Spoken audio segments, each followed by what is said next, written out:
We're talking with Bethany in Tennessee. She's on her in-laws' property, living in their rental house, their old family home, and they come over and tell her how to cook and how to clean.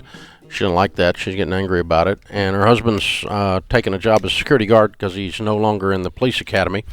And so they're stuck there for 2.5 years in her mind. And is that a fair summary of what you told us? Yes. Okay. How old are you? I'm 22, and my husband is 26. How long have you been married? 2 years. Where's your family? My family is just 30 minutes into the countryside. So they're not that far? No, not really. It's just... Okay. Yeah, I'm the I thought you away. moved from Minnesota or something the way you were talking. No, Okay. no. All right. Do you have little ones in the house? I have a 16-month-old daughter. So here's a couple of thoughts I had during the break. And let me know if this resonates with you. First and foremost, you are 22, you're relatively new to marriage, and you got a little one.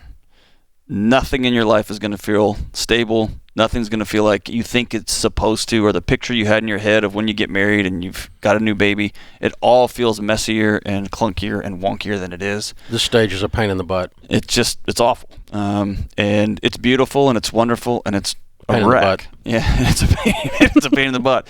And you are living in somebody else's house who, because you're living in somebody else's house, by default they get a vote into how their house looks, and then they're going to take advantage of that vote, and they're going to dump that into how you're raising their grandkid and what your decor looks like and how you're cooking. All things they shouldn't speak into, but because you live in their house, they're going to feel entitled to do that. And then you mentioned something earlier about your husband having a part-time job. There's a lot. I come from the home of a police officer. There's a lot of ways into the academy. A lot of academies across the country are starving for good applicants. And so it may be that working part-time as a security guard is not the best thing for you guys right now, because there's going to be a cost more than the dollar amount. Go ahead. Yes. He's actually working full-time as a security officer right now. Well, my point is he may need to go make more money. And he may need to do something that in his head is going to be different, but it's still going to get him to the police academy. And the most concerning thing is you already feeling this baggage of anger, resentment. And so you've probably heard this. I'll repeat this 100 times over. But all resentment is like poisoning yourself and hoping somebody else is going to die.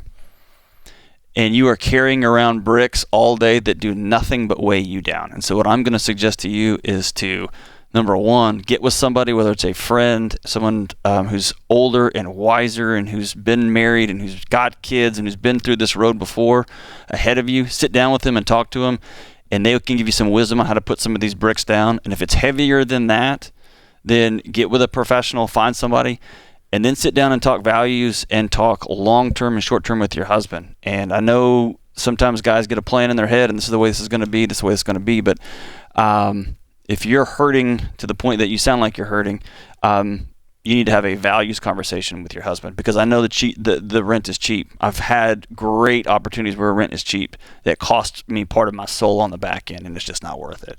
Yeah. So here's the deal. This is just an old guy talking. Dr. John's a professional. Okay? Move. You need to move. And the reason you need to move is your husband needs to make a choice at this stage of his marriage between his mommy and his wife. You need to move. And right now his mommy is way too much in this picture. And so you need to move. And that's a good thing for your husband to do in his character, in his manhood, to make a choice and say, I still love my mommy. She'll always be my mommy. And her chocolate chip cookies may always be better than yours. But she's not my wife. And she's not between us. And that's exactly what's going on here. Is he is allowing this because it doesn't feel weird to him that she's bossy. Because she's his mommy. And you need to move. That's old guy talking. Did I mess up? No, that's a more direct line than my psychobabble. So well done, well done. I like to make loop-de-loops and people feel good. So, yeah, you got there quick. This whole guy. I'm just saying. I mean, hey, there's sometimes a club is better than a hug. So, yeah, the deal is... It's not a club. No, it's not. It's we the can't truth. live here It's the truth. because I value my relationship with my wife so much Right. that we can't live here. That's a manhood statement. Right. And it's not going to get better. It's going to get worse. You cannot teach this woman boundaries. You're going to have to give some distance. That's right. Because this chick is used to bossing everybody around. I know her. I know her. Because there's a little bit of her inside of me. All right, I got grown kids, and thank goodness we've got fairly healthy boundaries in the Ramsey family. So it's not unusual for one of my kids' spouses to say, we're not coming to the lake house this weekend. We need some space. We don't all have to be on top of each other every weekend at the lake house. That's this coming weekend, by the way. So, and that's cool. And I got to get cool with that because I would just pile them, because it's real comfortable for my kids and me to all be in there together.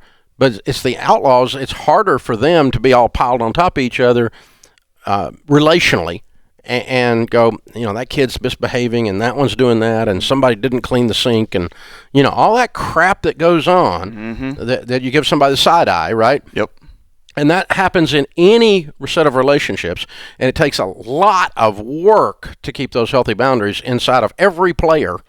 And Mama ain't doing any work in this story. That's right. She's doing no work at this. I have to work at it. That's right. That's why I know her. Okay, so we have the chance to change America right now, Dave. We've spoken into the young couple, and I'll pretend I'm them, that they've got to circle up, look each other in the eye, make some hard decisions, make some hard boundary calls right now. Then they're going to have to get on the phone, and they're going to have to say, we're not coming to the lake house this weekend. Yeah. They're going to have to get on the phone and say, we're moving. So as the recipient of that call, what's the first thing that goes through your heart, and what do you tell the millions of parents who are still living vicariously through their 25 or 35-year-old kids across the country when they say, I can't come to the lake house this weekend, or worse, or no, we're going to move out of your rental. More honestly, we're not coming because we don't want to. Yeah. What do you tell that group of adults in your age bracket? Well, I mean, as far as that individual reaction, okay, the first thing that happens inside of you is it hurts your feelings. Right. And you just need to think that. Well, it's fair. I would like to have all my kids this weekend. And so there's a little bit of your, but then you have to go, oh, wait a minute. I'm not a freaking 4-year-old. I have to actually, I don't get to react to every little feeling that I have. I actually have a longer term goal with a high quality relationship, which involves letting them have their dignity to make their own decisions. And you've trained them for years to do that, to accomplish that. And then I'm now shocked that they're doing that. Right. So, but that's exactly what it happens. You think about it. When your friend says, we're not coming to dinner.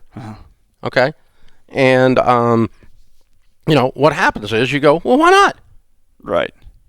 That's what happens to anybody. There's a little tiny piece of rejection, and if you get all 4-year-oldish about it every time you do that, then you hurt the dignity of the long-term relationship because you're not respecting that other person to be an entity. That's right.